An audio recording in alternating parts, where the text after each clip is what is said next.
Hello, PAX Australia!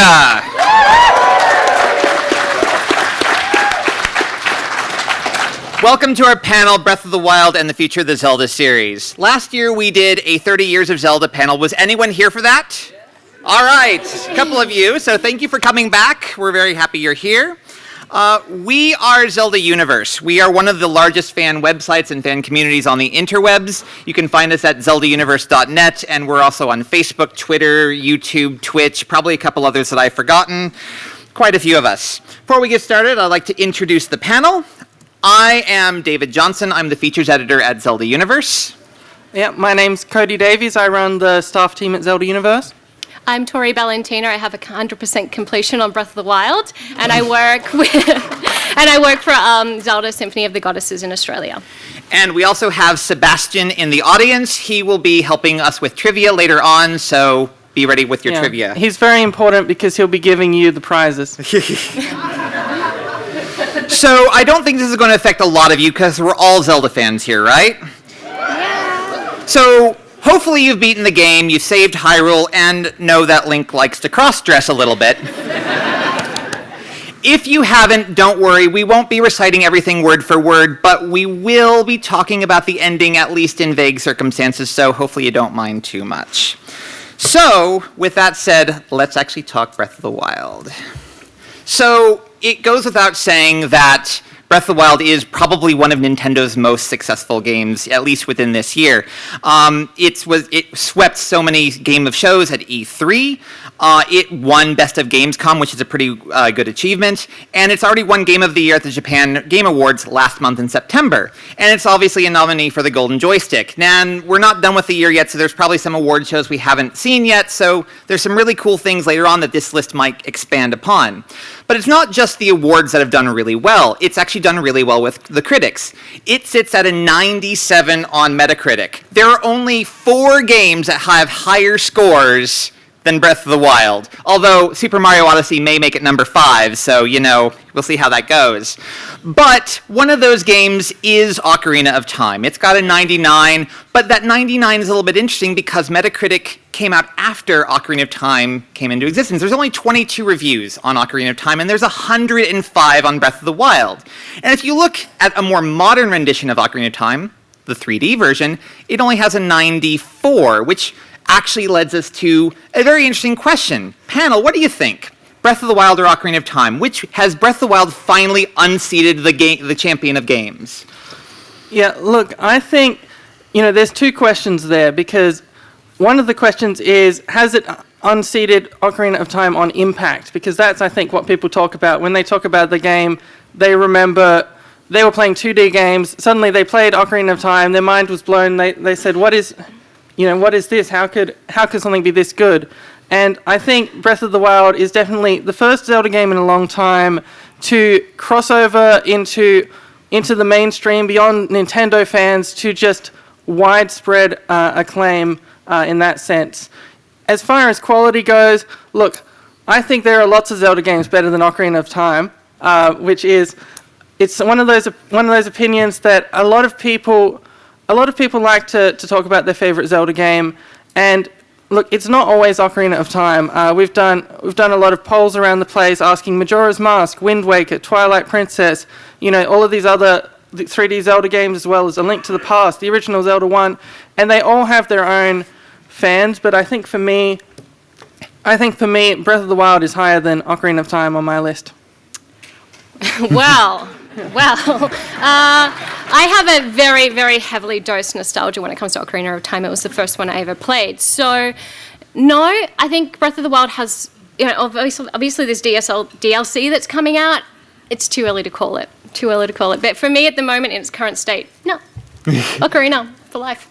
I know for me, Link to the Past is my favorite going into Breath of the Wild, and it took me a long time to really think about whether or not Breath of the Wild surpassed it. And for me, I think I've actually sunk in more hours to Breath of the Wild than Link to the Past, and this is just on my first playthrough. I intend to go back through Master Mode one of these days when I actually, feel a little bit daring about it.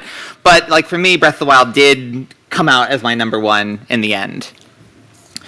But, so actually, since it's 2 of 3 on the panel, so audience, Breath of the Wild as your number 1 Zelda game right now? That is a lot of hands. Look around. That's pretty amazing. So, all right. Nintendo has tried to surpass Ocarina of Time several times over. Twilight Princess, Wind Waker.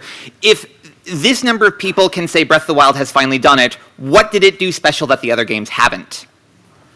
I think it kept with the times. It's watched, it's learned. Nintendo has always been a massive leader when it comes to video games, but this time I think they've taken some inspiration, which is just wonderful. There's just, this fully being able to, everything's to scale, you're climbing things, it's fully explorational in every single sense. So I think that is what we've always wanted as Zelda fans, to just really live it in that open world. So, yeah. For me, I think it's the fact that they did away with, they'd gotten a bit formulaic. By the time Skyward Sword, Phantom Hourglass, Spirit Tracks rolled around, a lot of people were saying, well, these are great games. I like the dungeons, I like the combat, but it's not wowing me the way that the old Zelda games did, in the sense of having a big impact. And I think a lot of that's to do with the fact that the early Zelda games, they had a big impact because they were wildly different. Zelda 1, obviously, Zelda 1 came out, it blew everyone away. Then, normally you'd build more Zelda 1, right? If you're a game developer, you'd say, let's capitalize on that. Instead, they made Zelda 2, which, a lot of people call the black sheep of the series because, they say it's too hard or whatever. It was a wildly different approach. But I think that really shows that that's what Nintendo believed Zelda was about. It wasn't about following the formula of the original. It was about, let's define exploration in a bunch of different ways. And so they did that with A Link to the Past. They did that with Ocarina of Time. And I think with Breath of the Wild, we're finally again seeing, the idea that they're willing to scrap a lot of the formula that was going to try and recapture, the essence of what Zelda is. When I first heard Nintendo say it's an open-air game, not an open-world game, I kind of scoffed at that because it's kind of PR speak for me. But then every time I played Breath of the Wild, I kept saying, I have this breath of fresh air. Dang it! Okay, fine, you win, Nintendo. So, that was the thing that really sold it for me, is that I felt so much liberated when playing Breath of the Wild over the past several Zelda games that I just didn't have that experience. So a lot of us mentioned exploration, and it's a huge component. And if we go back to the original game, Legend of Zelda, exploration was all you had. It was here's your sword, maybe if you find it, and then go out into the world, good luck finding dungeons. So do you think, now that we've returned to the roots, is a proper open world in the modern sense a perfect fit for Zelda? Yes. It's Yep. it's pretty much the entire time since I started playing Zelda back when Ocarina of Time came out, and then I started, in retrospect, playing the older games. It's just what I've always wanted. And when it finally happened, I remember the opening scene and finally being on the Great Plateau, just being extremely overwhelmed and emotional, of just being I can do all these things. And I just saw hours of my life becoming dedicated to this. I ended up taking 2 weeks off work to focus solely on Breath of the Wild. Yep. Getting your priorities straight. So for me, open world is a natural fit because, I believe that's what the original was. The original Legend of Zelda, they sort of plonked you down in the middle of the world. They said, good luck. You'd wander around. You'd wind up in Dungeon 3 at the start or whatever, and you'd go, oh, I'm in trouble. Let me just, figure out where to actually go. And that sense of exploration, I think, was core to Zelda for me. So to see them, return to focusing fully on that, I think is really great. But we've seen this before. Twilight Princess also boasted this big world exploration, but then it also kind of had this little empty feel that it just didn't quite scratch that itch. So what did Breath of the Wild do different in their big, expansive world, because it's even bigger, that Twilight Princess didn't do? Well, put stuff in the world. So, Twilight Princess, a lot of people like the game. It's a great game, but Hyrule Field has nowhere near the level of complexity that Breath of the Wild's overworld has. There's a lot of field, but it's all field. Whereas Breath of the Wild, you go, you're in a jungle and you're in a desert and you're in all of these places, and there's 15 plus different little sub-domains with subcultures where the people are different, and I think that made a big difference. I think having things to do hunting for side quests, doing the Koroks, everything like that. It just enabled exploration to go a little bit further. And then having that tracker on the map and you could see where you've been. I remember when that came in, I was just like, oh my God, I've neglected this area. I'm going to go and explore it. And then you just find little burnt down towns and you start questioning, like, what's this going to be? Like, is this going to change? What are these little hints? Like, finding things, and I'm always questioning, like, what's next? So finding a little burnt down town, and I'm thinking, well, do I get to play with this later? I don't know. And then just seeing the attention to detail of finding something and then it not even turning out to be anything. It's just this beautiful space that's been created. And how relaxing is that? It's kind of like Animal Crossing. You're just kind of running around like, oh, everything's so pretty. Here's a Lionel shit. I do think, like, what really impressed me was you take any screenshot from any, like, someone will show you a screenshot of Zelda and you're like, I know exactly where that's from. I've seen that before. Oh my gosh, like, and you just have that visual memory. And so everything is so very different and you just have these personal connections with everywhere of like, oh yeah, Yiga attacked me there once. And you start getting all those memories back, which I think really works. So it's time for you to contribute because we are going to have our first trivia question. And we've got some amazing prizes. Where'd they go? Well, we've got this PAX snapper bracelet that I got at the merch store. Oh, fine. They're here. It's all good. Here's how it's going to work. Sabo has a microphone, so we're going to ask a question, and hopefully you have the answer. If you have the answer, don't shout it out. We can't know who did that. So we're going to do it by hands, and hopefully we can figure out who raised their hand first. So raise your hand, wait for the mic to get to you, and then when you have the mic in your hand, say the answer loud and proud. Cool? So the first prize today is we have the official Zelda Switch case. So hopefully if you don't have a Switch case yet, there's one for you. And Tori, I think you have the first question. Well, this question is definitely my question because I'm the only one here that's done it. How many Korok seeds can be found in Breath of the Wild? Oh, this man over here put his hand up pretty quick. Where do you think? The one with the black lanyard, grey shirt. Yeah. Sure. 900. That is correct. Da, da, da, da. I really, out of curiosity, I haven't met anyone else who's got all 900 and got themselves a little gift. I made this one myself, but have you done it? Hands up who's done all 900. Oh. It's a brave few. That's amazing, amazing. 5 people seem to have done it all here today. 6, including myself. We should start a club. Like I said, too many. And too many, yeah. All right, so let's actually like dive deeper into this exploration thing. Like, part of the big thing about Breath of the Wild is your major objectives, and those are the shrines and the dungeons, aka the Divine Beasts. And there's a radical departure from anything we've ever seen in Zelda before.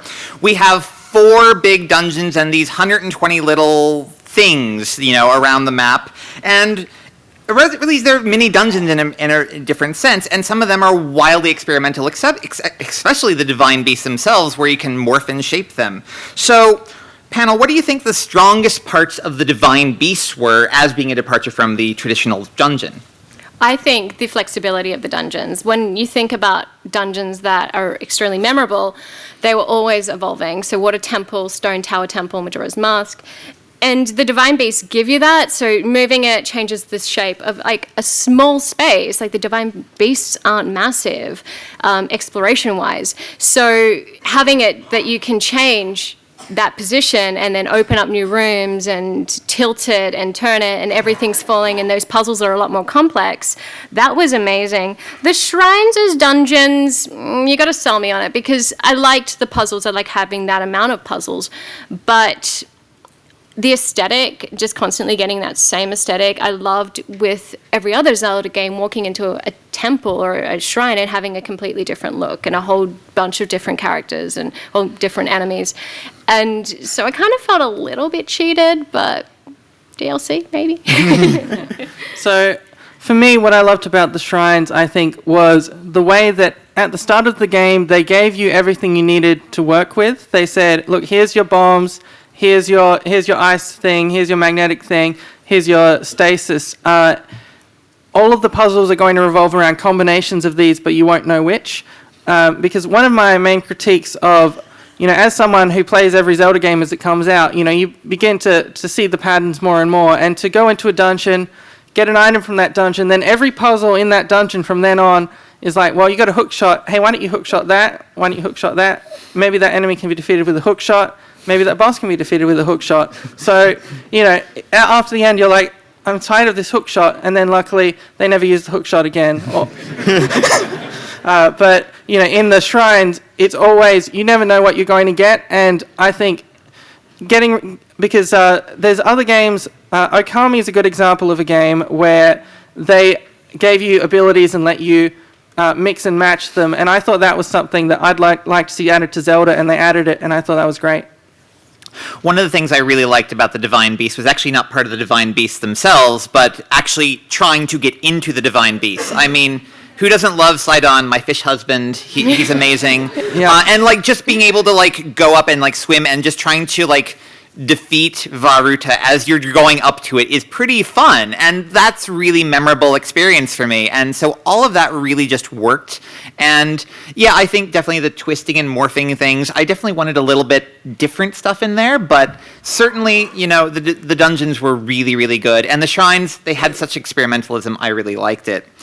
But so, we definitely have a mixed bag in terms of, there's some really strong elements and some So, do you think Nintendo can replicate this structure in a future Zelda game? I think a lot of it was the surprise of it. I think the fact that it was new. I think Nintendo would be missing the point if what they got out of Breath of the Wild's success was, this is the formula people like. I think what made Breath of the Wild successful is that it wasn't a formula. They said, they went from the ground up. They said, what do people like about Zelda? It's adventure. There's the famous story of Miyamoto, who said, well, I want to replicate the experience I had as a kid wandering around, exploring caves, that sense of wonder. That's what he poured into The Legend of Zelda. I think there shouldn't be more breaths of the wild or Breath of the Wild. I'm not a grammar expert. I think they should keep going, keep trying to redefine the series. I think they could reformulate it again, but it would need more. It would need more main quest. It would need more story and temples. Well, let's take a drastic shift and let's move on to combat. Combat is a mainstay of Zelda. You have to pretty much do, that's something that's always in there, trying to defeat enemies and getting through things.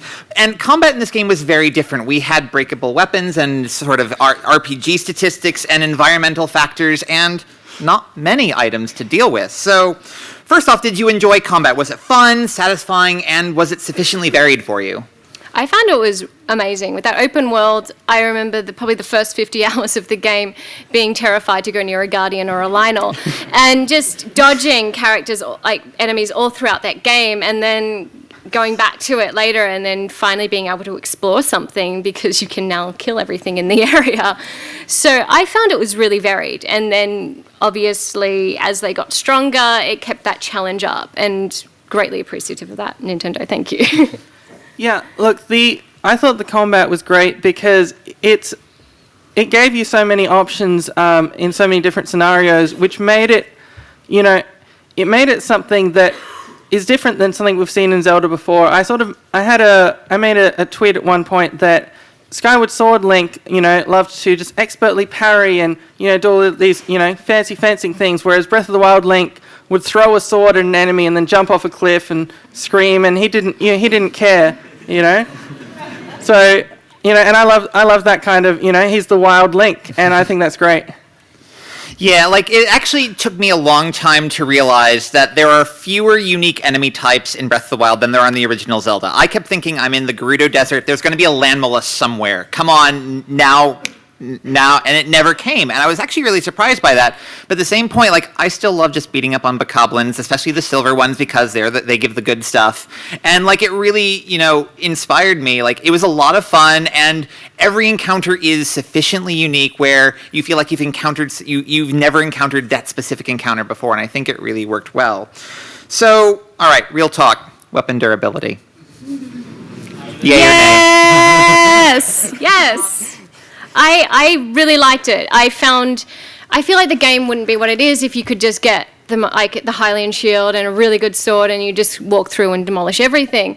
And so, especially in the early stages of the game, you'd get one good sword and you'd really like, oh, what am I going to do with this? I can't use it now. I've got to build, I've got to save this for later. And then even like the first time I fought a Lionel, I knew like, okay, I'm going to go and like just hoard great weapons so I can really, really demolish this guy. And I found that it really made exploration more important because you wanted to look, you had to go around, you had to fight more as opposed to just getting great gear and then never having to worry about it again. It would have been really cool to be able to have to pay like 20,000 rupees to reinforce a sword or a shield so you can have that for the entire game, because there are certain things that don't spawn all that often, like the kite shield and whatnot. And whilst they're not a great shield, but you kind of want to have to keep it and we want to be able to use it and not worry about never getting it again because it only appears twice. Yeah, well, for me, I can understand why a lot of people didn't like the weapon durability. Just on a stress level, some people are just constantly worrying. They're going, oh no, it's going to break, what am I going to do? Am I going to get all my weapons? Because it's the same with, there are people who just can't play Majora's Mask, I've found, because the idea of a timer ticking down just stresses them out, and they say, I can't play this. It's like a doomsday clock, is above my head, not just in the game, So, but for me, weapon durability, I loved it. I loved being, it's just the same thing as the combat, the variety that they gave you. It just made it so that there were more scenarios in which you had to think on your feet. All right. So it's time for trivia again, and we have a really good prize. You might remember this box. This is the Master Sword figurine from the Collector's Edition. So if you didn't get one, here it is for you. And so, Cody, lay it on us. All right, so what is Princess Zelda's... Right there.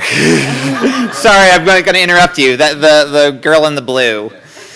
I believe it's called the Champions Tunic? Yes.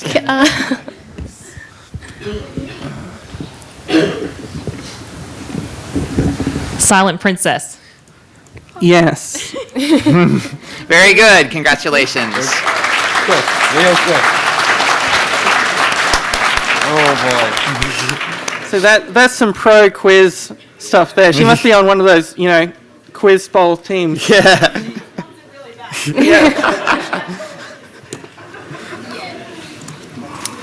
All right, so let's move on to a different topic. Let's talk about the storyline and the characters. We have the biggest world of Zelda ever, right? And therefore we should have story to match it. Did the story fulfill your expectations, or do you feel like it took a backseat to the exploration? Yes. I remember playing the Divine Beast and thinking, okay, this is like the spiritual stone temples in Ocarina of Time. I'm going to have temples after this. And then I realized I wasn't, and I was devastated. So I felt that I could have done that main campaign in 2 hours. And the storyline, whilst as beautiful as it was, it just didn't scratch my itch for a really in-depth, emotional journey. But DLC, who knows what's going to happen? So for the moment, I feel like it did, but you pay that at the expense of amazing side quests and 900 Koroks. Yeah, I think, look, yes, the story took a back seat. I think that's a natural consequence of removing the linearity that previous games had had. A game like Skyward Sword could consistently have a plot line where you go into an area, the next thing happens. If you're just running around Hyrule, going in whatever direction, running straight to Hyrule Castle to fight Ganon instead of doing any of the quests, you're not going to be able to have a coherent story. And so I thought it was clever the way they did it with the memories and everything, because I think that's the best way to do it in a system where they're not really guiding anyone in any direction. I do think the story is probably one of the strongest in the series altogether. The one thing I do wish is that, a lot of the story itself felt very isolated. Rivali doesn't interact with Mipha all that much, or doesn't, other than that first memory. There's just the characters, you miss out some of their personality because it's so far apart, and even the side quests don't really mingle that much. They're two-step side quests for the most part, and you don't really see all that much. But, it was a good story, but it just had something missing for me. But there are other ways of storytelling, and I think Breath of the Wild does pretty good with world building. It's probably one of the most well fleshed out worlds that we've seen. 100%. Definitely. Beautiful world. I loved seeing all the different races, even the way certain towns, people were dressing differently. The world in itself was insane. And I remember going to the Akala region and just seeing all these old ruins and questioning where they come from. But the whole world, the races, everything kind of mashed perfectly together. And it's always nice to see that method getting completed constantly, and Goron's not evolving, and Zora people just are probably one of my favorite races, and just to seeing how they're constantly changing. The worlds that they were living in were just so spot on. I really appreciated it all. Yeah, I think world building was one of Breath of the Wild's strengths, and I think it shares that with some of my other favorite Zelda games. I thought, well, for example, Majora's Mask, I think, is a primary example of a town that really feels alive. The Clock Town was, I think, a huge success as a world building thing. You really felt for them as people, and I think that's part of what they accomplished with Breath of the Wild. I definitely agree. I remember walking into Zora's Domain, and then everyone was just all, "Grr, Link, you were terrible." And I'm like, what did I do? I don't understand what happened. And then I'm like, oh, you're all elves. That's so cool. You remember. Oh, but you still hate me. That's jerks. But in the Gerudo, when they were 9 feet tall, it's because Ganondorf was apparently a long time ago, and Nintendo's like, hey, that's an idea we haven't explored. We should do that. And I'm just like, the fact that there's a book high on a shelf that Link can't quite reach, and I'm just like, that's so cool. I'm glad that they did those little touches that make the world actually feel lived in, rather than just there's a bunch of NPCs wandering around all over the place. So very quickly, one last big topic about story. What did you think about the voice acting? All right. Well, look. So I think that for decades, Zelda fans have been overreacting about voice acting. They've been going on Facebook saying the Zelda series will end if you go around adding voice acting. They're going to make it like the cartoon Link, and he's going to say, "Excuse me, princess." And whatever you want to say about the voice acting in Breath of the Wild, nobody said "Excuse me, princess." So I think that that much is set. Look, I think voice acting is. I think it's a welcome addition. I think people are generally a bit wary of change, but I think this change happened, and I don't think it negatively affected the game, really. I was really opposed to it when it first came up in that concept stage, and then when I was playing the game, I just didn't even notice. It was just an added bonus in the end. So I adapted to it pretty quickly, and I guess I changed sides on that. So yay for voice acting. Yeah, I loved it myself. I've thought Zelda needed voice acting for a long time. I do take the slightly controversial stance that Link should voice act too, but it's also just because there are a couple of those cutscenes where Zelda's monologuing and Link's just staring at her very creepily, and I'm like, you need to say something to. It's just awkward and a little bit weird. But I do like that they did have that little. There's a bit in there that explains why Link is silent, and that eventually he warms up to people, and it was really touching for me. Yeah, just on the voice acting, and I think for Link, I don't necessarily need Link to have a voice, but I need him to have more of a character, because it did pull me out of some of the cutscenes to see there's a touching scene, and then Link's just staring there blankly. It's not just Breath of the Wild. Twilight Princess was a major offender of this. Skyward Sword, he had that face, a lot of the time. You know which face I'm talking about. I think Wind Waker did it really well. Link was a character in that game. He had expressions, and I think that was a benefit to the series. All right, so let's talk about the Forbidden Area of Hyrule Castle. There's a lot to unpack here, and remember, we're not going to go crazy in depth, but first off, the castle. Is that cool or what? Oh my god, it was so amazing. I loved being able to go into Hyrule Castle and actually see it as a livable space, and being able to fully explore it and having it not completely ruined by Ganon, and it being an explorable area with all the guards and finding all those hidden bits of storyline and going into Zelda's study. I was so excited when I finally got to do it. Yeah, I love that it's open at any time, and you may have seen some of these speedrunners who say, I don't actually need to do any of the dungeons or anything. What if I run to Hyrule Castle with 3 hearts and beat the game? And you just go, you can if you want, but, and I think that's something that it's fun how, it's like the big, dreadful area, but you can go in at any time. There's actually, they give you a few quests like early on that's like, oh, hey, could you go get me some armor from Hyrule Castle? And I'm like, oh, sure, I'll go over. And then they're shooting lasers at me. And I was like, well, I might come back later. For me, Hyrule Castle was just amazing. A, the music, which is spot on, and B, just because it actually felt like a real space that people lived in at one point. Like you find the banquet hall, and yes, every castle should have a banquet hall. I don't know why Twilight Princess didn't have one, but I'm glad it's there. So it just felt really good. So, Calamity Ganon, what do you think about him? I found him to be really easy. I went in a little bit too early in the game to hunt for Koroks, and I ended up in his lair, and I thought, oh, I'll just give it a shot and see how hard he is. And then I got kind of to his final form within the castle, and then I was like, I'm going to finish it. I don't want to finish it yet, so I killed myself. and then when I finally did go in and fight him, I glitched out at one point and ended up stuck in his foot on my horse, and I wouldn't die, and then I was like, well, why is this so easy? But,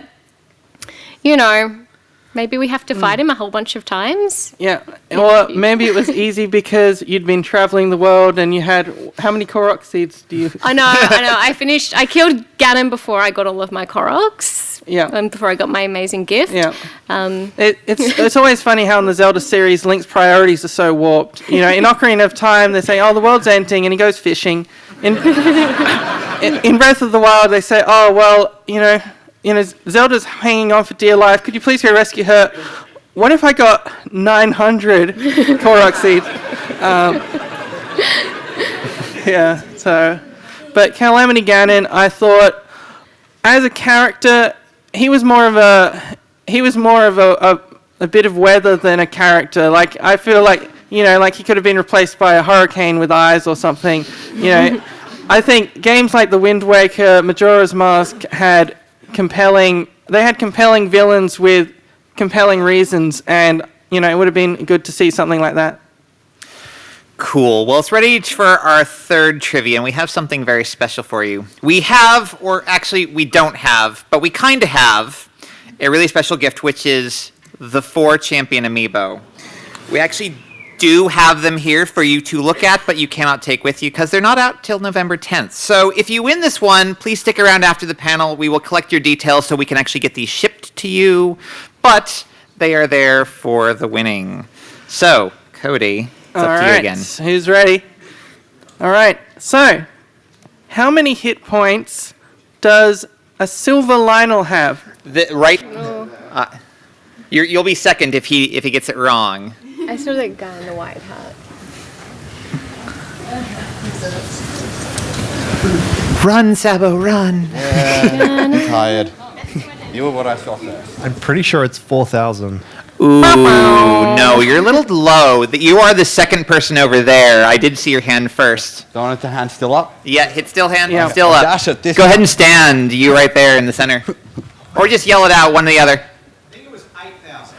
That's too high, but you're in the ballpark. There's one right back behind you. There's the 2 hands up, and there's the left. That one. The one that's very high. No, further back. Yeah. Sorry. 7,200. Ooh, still too high. It's some even number of thousands. The green-haired girl, I think it's green. 6,000. That's what the strategy guide says, and they're wrong. I think there's someone over there. So sorry, people over there. It's hard to see you. So sorry if we missed you, but I think you Guy had in the a hand white up. hat. Yeah. And the black and white hat. Black near the hat. Yeah. He had his hand up really early. 5,000. That is correct. Yay!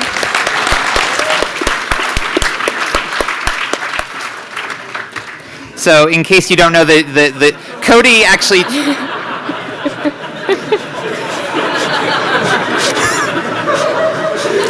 Okay, so we are telling spoilers about Master Mode, so, whatever. It's yeah. I had a bit of a run-in when I started Mastermind. So. All right. So I have to take a small segue to tell a story. Earlier this year, Zelda Universe ran a promotion called Triforce Tributes. It was a 6-week celebration of the fandom to capstone the 30th anniversary of Zelda. We got a lot of amazing entries, and Nintendo Australia, who also sponsored our prize, I forgot to mention that, by the way. Nintendo Australia helped us send prizes to the winners of that prize. But we got such a great entries, and we wanted to do something more with them. So Nintendo Australia and us decided to make a collage out of the winning entries. And we made a big poster, we framed it, put a big thank you from all the fans, and we actually got to send this to Japan, which was really, really cool. I tell you this story because Aonuma-san actually wanted to give a personal thank you to all of you, and we have a video which we are debuting here at PAX, so only us have seen it, and we want to share that with you, so please have a watch.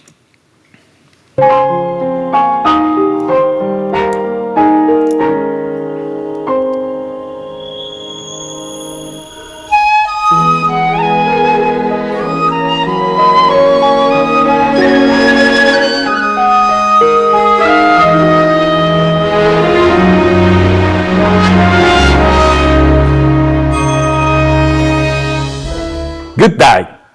オーストラリアとニュージーランドのゼルダファン、ゼルダコミュニティの皆さん、こんにちは、青沼英二です。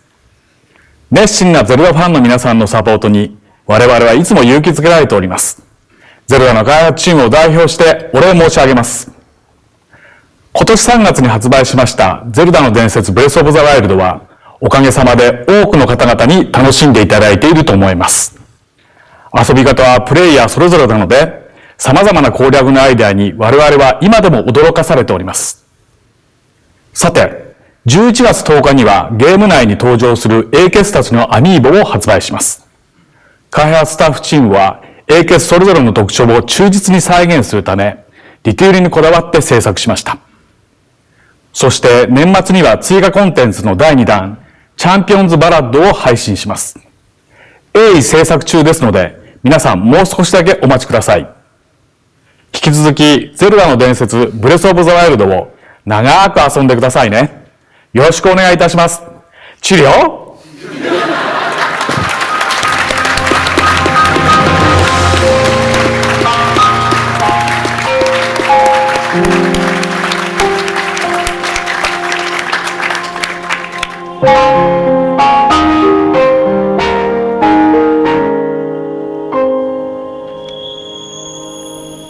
I just want to hug Aonuma-san for that, because that is so funny. So what I got out of that is that DLC 2 is coming out by the end of the year, so that's a really cool confirmation of things. It's called the Champions Ballad. What do we want to be in the DLC? I would love some temples, as we may have figured out that today.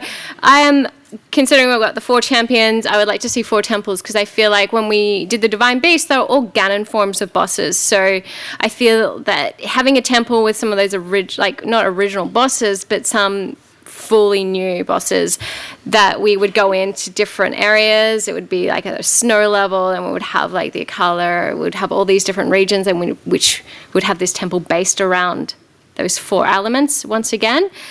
So I'm really, really holding out for some amazing, in-depth, long temples in that Champions Ballad DLC. Yeah, for me, I'd like to see more of the character of the champions, because there seem like there are probably some really cool characters there in the champions. We only got to see a glimpse of them. It's called the Champions Ballad, so if it's set 100 years in the past, if it's maybe some of the stuff that we were seeing in the memories, but, more fleshed out, I would love something like that. See, I wanted to take place after the ending, just because I felt that there was more that could be done. And there's things mentioned in the ending that they don't quite resolve, and I'm like, oh man, that's totally where it's going to be. That's totally the thing that they're going to do, which helps us to actually get over the fact that not everything just got all wrapped up, like in Skyward Sword and Link to the Past and Ocarina of Time. So I kind of want it to be post-game. So DLC 1 and 2, it was kind of weird that we had DLC in the Zelda for the first time this game. Do you want to see more DLC after DLC 2? Oh, yeah, definitely. More DLC means more Zelda, and then I would love to have like in some of the DLC to be a co-op and be able to play as Zelda, because I feel like her character could bring a whole new element, especially if they've developed her as an independent person more so in this series. And I would like a DLC. I would love something set around the Minish Cap, Skyward Sword, in between those two, because She really loves the Minish Cap. I love Minish Cap, and I would just love to have something that kind of pieces together Hyrule a little bit more. So, yeah. Yeah, I'm always happy to see more Zelda, so, you know. No, I'm never going to complain about them giving us more of it, so.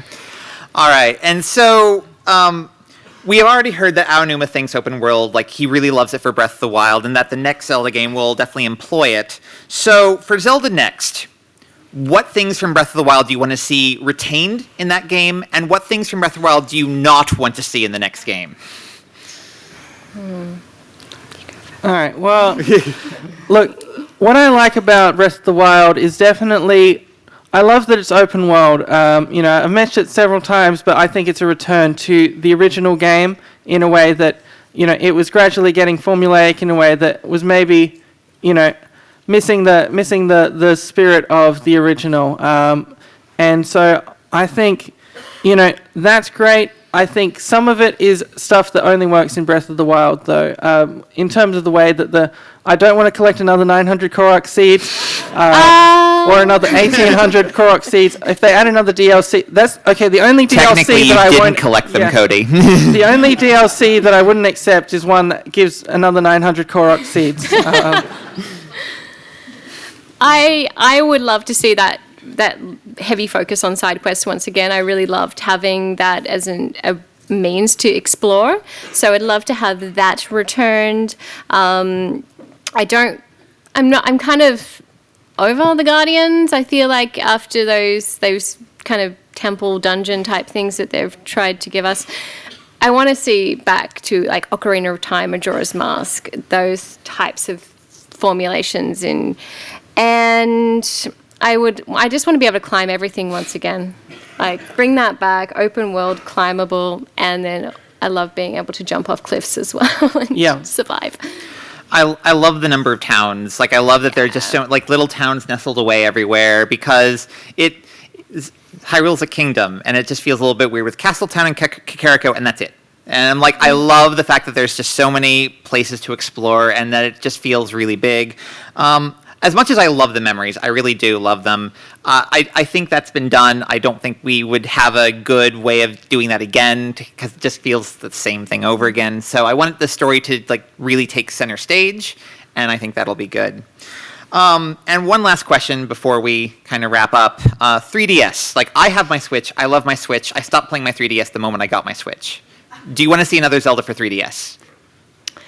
I think it would be ended up being like in that Toon Link style once again, smaller world, top view.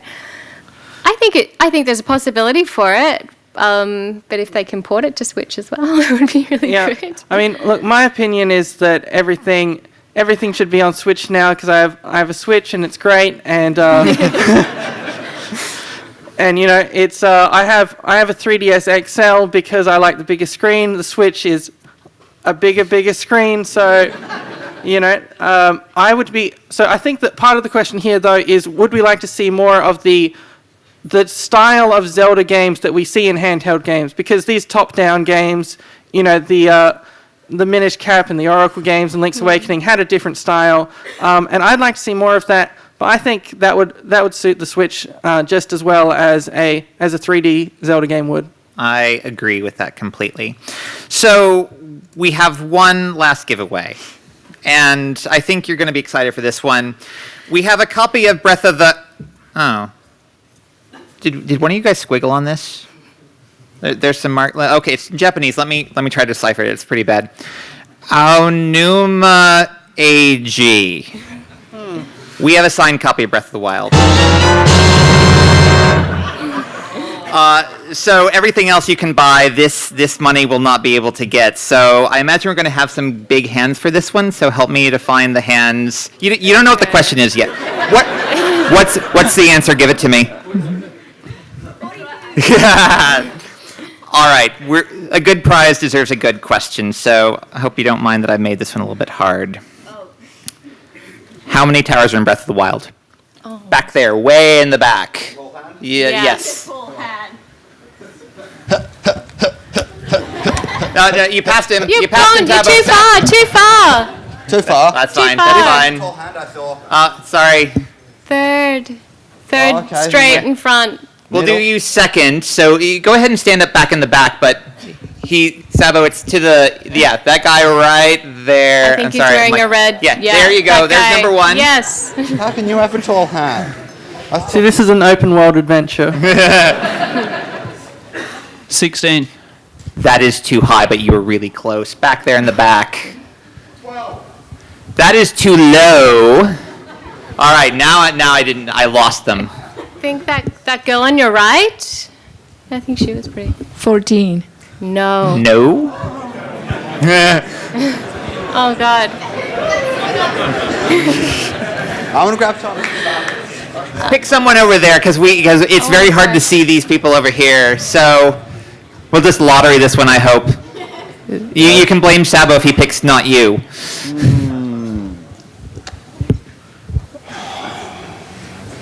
I'm going to grab Madam McFly over there.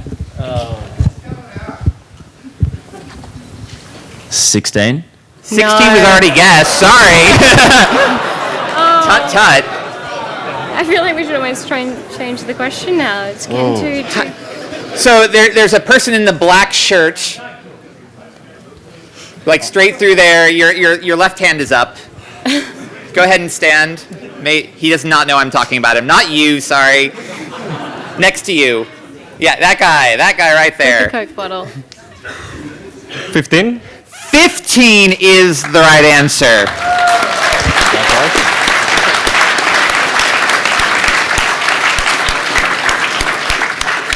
In fairness, I got this wrong when I was coming up with the question. I guess 13, so there were a couple more out there.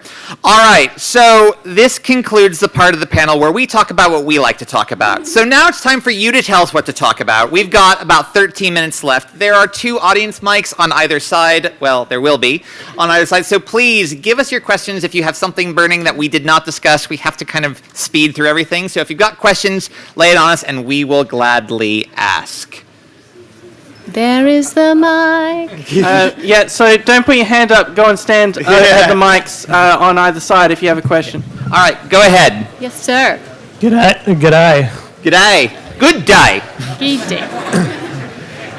The visuals and sounds of Breath of the Wild have a lot of striking similarities to Miyazaki Ghibli films. Have the devs made any comments as to whether they were inspired by Miyazaki films? I don't know of anything specific. I don't believe so. I work on a Symphony of the Goddesses, and we've spoken about obviously the new conductors that are working on that music for Breath of the Wild, and then the fragmented pieces that are still inspired by Koji Kenjo, but we haven't had any correlation between that I've personally heard of. So I've heard it was a younger sort of a dev team, new and upcoming, so perhaps their childhood revolved around Miyazaki films. potentially, yeah. Could be an implicit influence for sure. Thank you for your question. All right, over there. All right. You said that the castles and all the villages and everything in Breath of the Wild felt very lived in. Where do they poo? Well, that's the question we have to ask about most video games, it turns out. If you check all of your video games and tick off which of these have a toilet, it's probably going to be pretty low. We could just ask Hetsu too. Oh, go ahead. Yeah. Does Breath of the Wild Zelda rate as one of your favourites now that, she's got a bit more personality? Yes, definitely. Definitely in my top 3. Yeah, I thought Zelda and Breath of the Wild was done really well.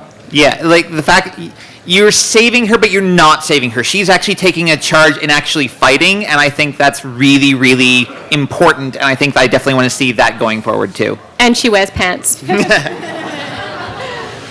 All right, so you've beaten Ganon, you've gathered up your 600 Korok seeds. And 900? Gathered up all of them. And so now you're sitting there going, well, what do I do now? Do you feel like they have a responsibility to include a quote-unquote end game and something that you can do endlessly?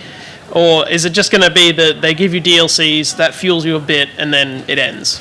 Well, I think in some regards you have all of those tunics that you have to grind things for, and that's my end game, is just farming star fragments day after day, and then getting bored of it and doing something else. Yeah, I mean, an endless. I don't think there needs to be endless, generated quests or anything like that, or because there are people who love to do that in games like Skyrim, where they said, well, I could kill monsters or I could cut wood for a living, but I think just play Breath of the Wild until you're done with it, and then come back a year later and hopefully it will be fresh and play it again.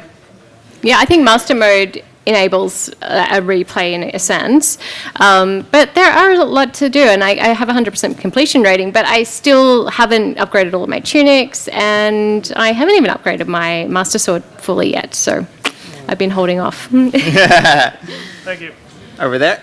Hi guys, let's say the DLC gives you another 900 Korok seeds to collect. However, the prize at the end was one of these two following. Number one is a boss rush mode, which you could select any boss that's ever come through the Zelda series to fight, or they bring back the fishing from Ocarina of Time. Oh, no. Is there a Hylian Loke in that pond? Yeah, there you go. Yeah, I think the fishing, definitely. Hylian Loke. I've been playing a lot of Stardew Valley lately, so definitely the fishing. I have never cared about fishing in my life. Blasphemous. And so it would be boss restaurant for me. Did you guys think it was weird being that, we've got the motion controls that they actually didn't even think about adding it in? Yeah. Devastated. Look, I didn't like the fishing in Twilight Princess. That cat should get its own fish. Yeah. Thanks, guys. Thank you. Thank you. Hey guys. Is it on? Hello. Hey. Yeah. With the DLC, what do you guys think it would be good if they re-released for example, a map from another Zelda game, but in the style of Breath of the Wild? That would be amazing. Yeah. A lot of work, but amazing. Who would say no to that? I'm always happy to have more stuff. I think there are old Zelda games that the original Legend of Zelda, it would be fun to see more done with it, I could imagine, like most worlds I think would be fine, but like the Legend of the original game kind of redesigned and inspired by that, like that would be really, really cool. I'll take whatever the devs give me, really, at the end of the day. I won't be picky, really. That's cool. Yeah. Thank you. Hey, sorry. Okay. Would you guys like to see the sand seals return in a future Zelda game? Oh my, yes. Yeah. The sand seals and shield surfing in general, I think should be in every subsequent Zelda game. Also, they need to keep the seal puns. Yeah. That's the best part of it all. Agree with you there. Thank you for your question. All right, over there. Okay, so what was your opinion on the amount of story given to each divine beast? I'm sure I can't have been the only one who kind of went to Zora's domain first, was incredibly excited about the in-depth storyline, and then quietly dismayed thereafter. Look, I think, and when I mentioned the DLC Pack 2, that's what I wanted the Champions Ballad to address, is I want to hear more from the champions. I think everyone was interested in the champions and some of the champion substitutes, you might call them, the modern day equivalents, and by that I mean Sidon, everyone's favorite character, and everyone's favorite husband, according to DeviantArt. So, Right, cool. Yeah, yeah. Sorry, you completely distracted me with Sidon. When I went to the Zora area first, and I was just like, I kind of was a little bit weirded out by Mipha's her cutscene at the beginning, and then after I played through several, I was like, oh, that's them introducing Mipha's grace and like their special abilities, and now I get it. But like the cutscene with Mipha was a little bit awkward, like, I will just heal you, and I'm just like, why would you say that? That's so weird. And so yeah, it was a little bit weird, and I wish it was the thing. I wish that you would be able to have that crossover between like, hey, there's anything in Zora's Domain that actually gets you out of Zora's Domain, that like sends you to the reader, like, I've got this important package, please bring it to so-and-so over there. That isolated plot, like, it was good, but it was just like, I want that interwoven connectivity that just wasn't there in the game. I think there's, so much of the storyline did leave you wanting more, so I'm extremely optimistic for the DLC, because I feel it will wrap it all up. Thank you for your question. Thanks. Yes, thank you. Now, I know I could ask you this question just privately later, but no, I want this to be public. Who is your favourite of the original champions, not including those new guys, Sidon, of course, and the others, but who is your favourite of the original champions, and why is it Mipha? Look, the reason that it's Urbosa, I think, is because she's really good. Yeah, for me, it's Urbosa because she's got that sass, and honestly, like, why would you not want to be able to call lightning down with the snap of your fingers? Like, that's the real question here. That's why we play as Link. Well, you read me. It is Mipha. I am always a healer anyway, so I loved that ability, and I found it was something kind of new. Even though she reminded me of Fee, and Fee annoyed me. But, Yeah. I just found her storyline, even though her unrequited love was a bit weird, but I loved Mipha, We and I'm a didn't Zora talk girl. about love in this panel because we thought that would take up a whole panel, talking about Link and his love interest. Tori has a lot to say about Malin, so... I was cosplaying as Malin before, if you saw me. Well, it's nice to know that one of you has taste. I would ship Link and Mipha, I honestly would. Link and Malin for life. Over there. Ruto. Well, I know that when I started playing Breath of the Wild, I was really annoyed with the gamepad. Don't know what it is about me, but I'm just not that good with gamepads in my 3DS. I much prefer the Twilight Princess Skyward Sword kind of gameplay when you're swinging Wii Remote around. Does anyone else agree with me when they say that that is easier for them than the gamepad? I went straight to the Pro Controller. I didn't ever use the pad, so kind of bad person to ask. Look, I thought Twilight Princess was okay. It wasn't the ultimate use of the motion controls. I think Skyward Sword is probably the best example of motion controls done right, and I think that has its place. But I also think I liked the way that they did combat here. I didn't have a problem with it. I liked Twilight Princess's motion controls. I only played it on the Wii. I think it was good. I actually think Skyward Sword just introduced that little bit of variability that made it very difficult to control. That's my personal thing. I don't know if this is answering your question, but with Breath of the Wild, I only played it on Switch, and I liked the subtle motion controls of just little bits of aiming of oh yeah, I can aim just by doing this rather than thumb sticking there, because I'm okay at thumbsticks, but not great, and I think it worked out well for me.